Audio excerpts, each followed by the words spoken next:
For The Last of Us Part 2, we're hoping to create a story that makes a commentary about the cycle of violence and how acts can beget other acts and show all the different aspects that can come out of it. Not necessarily good or bad, just the different consequences of one's actions. I'm gonna find, and I'm gonna kill every last one of them.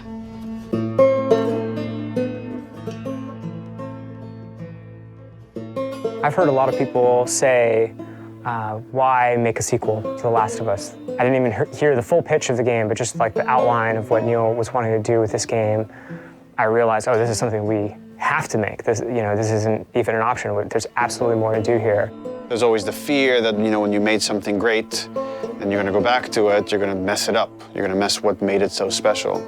The test for us was like, can we come up with a story that could, one, stand on its own and be meaningful and have weight, the same kind of feeling we had when we came upon the story for the first one. But also now, because it's part 2, it has to be additive. It has to take the first one into consideration, that if you played both, then you get like a bigger narrative. The thing that Neil really cared about, that the studio really cared about, is honoring Ellie and Joel specifically, and their journey as characters. What is the honest next steps that they would take? What are the truest moves that we could see them do? The Last of Us 2 expands on the first game, both in the relationship between Ellie and Joel, the relationships that we see Ellie having, and just the greater world that we're in, and we see more of it.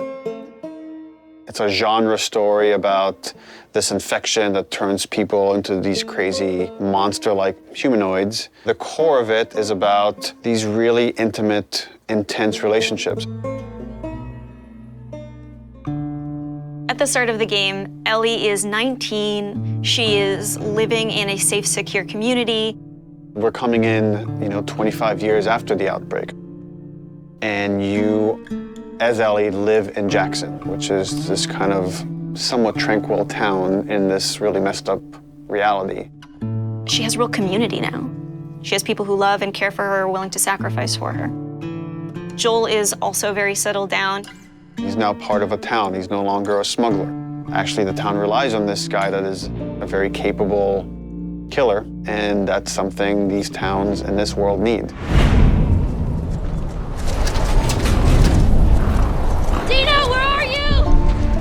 And then Jackson and Ellie are shaken by a violent event.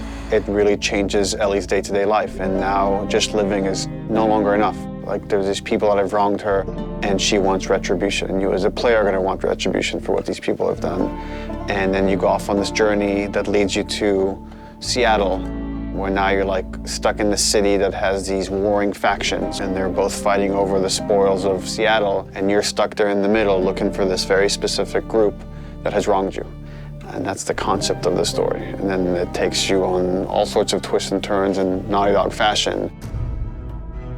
I know even within the studio, we've had a lot of philosophical arguments about some of the events and what happens in the game, and I think in this one might be more divisive than the first game in a very kind of exciting way that I think it raises those interesting philosophical questions and asks the players to interpret some of the material that's there and see where they stand on those questions.